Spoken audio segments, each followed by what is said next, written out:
एक हिजरी में आप रसूलुल्लाह सल्लल्लाहु अलैहि वसल्लम पर ईमान लाने वालों की तादाद सिर्फ 125 है और अल्लाह के हुक्म से रसूलुल्लाह सल्लल्लाहु अलैहि वसल्लम भी मक्का से मदीने की तरफ हिजरत करते हैं। ये एक हिजरी का वाक़या है और 2 हिजरी में गज़वाए बद्र होती है, 3 हिजरी में गज़वाए अहद, 5 हिजरी के अंदर गज़वाए खंदक और 6 हिजरी में सुलह हुदैबिया और अरब के लोगों ने एक ताकत के तौर पर आपको तस्लीम कर लिया और 7 हिजरी में गज़वाए खैबर और 8 हिजरी में मुसलमानों ने मक्का को फतह कर लिया और 8 हिजरी में ही गज़वाए हुनैन भी हुई जो आखिरी जंग थी मुशरिकीन अरब के खिलाफ। और 9 हिजरी में आप रसूलुल्लाह सल्लल्लाहु अलैहि वसल्लम तबूक के लिए निकले 30,000 सहाबाओं के साथ 1.5 लाख की रोमी फौज से लड़ने के लिए। और जब रसूलुल्लाह वहां पहुंचे तो रोमियों का सरदार वहां से भाग गया और तकरीबन 40 दिन तक रसूलुल्लाह वहां रहे और आपने अरब कबाइल के साथ मुआहदे किए कि या तो तुम हमारे साथ आ जाओ या फिर किसी का भी साथ ना दो। और रसूलुल्लाह के पर्दा करने के बाद फौरन अरब कबाइल मुर्तद हो गए और लोगों ने खुद को नबी बताना शुरू कर दिया। 3 झूठे पैगंबर मुकाबले पर आ गए और खुद की फौज बना ली। हजरत अबू बकर ने इन सबसे जंग करी और 2.5 सालों में हजरत अबू बकर ने सारे फितनों का खात्मा कर दिया।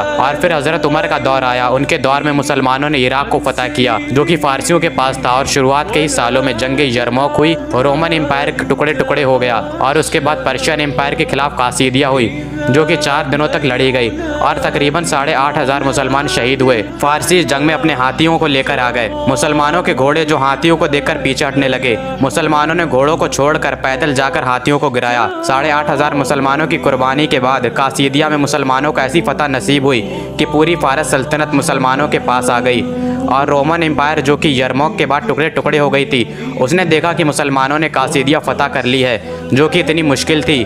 पर्शियन एम्पायर जो इतनी मजबूत थी उसे मुसलमानों ने हरा दिया। तो फ़ौरन रोमन एम्पायर ने कहा कि हम जजिया देने के लिए तैयार हैं, लेकिन हमारे पास जो हमारे मुल्क हैं वो हमारे पास ही रहने दें। सिर्फ एक हिजरी में 125 बंदे मुसलमान हैं और 17 हिजरी में 3 बर्रे आज़मों पर मुसलमानों की हुकूमत कायम है।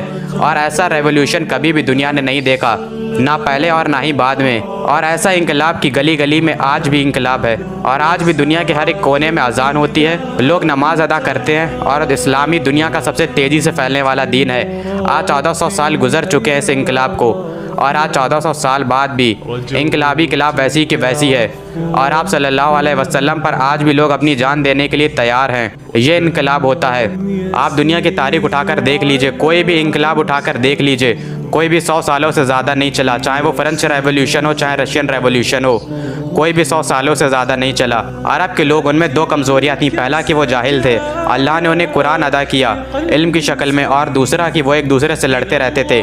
अल्लाह ने रसूलुल्लाह की शक्ल में एक मुबारक लीडर दे दिया जिन्होंने सारे अरब कबाइल को एक झंडे के नीचे इकट्ठा किया और अब रसूलुल्लाह के पर्दा करने के बाद भी अरब के कबाइल मुर्तद हो गए और अल्लाह ने दिखाया कि ये फ़तह अल्लाह की वजह से होती है।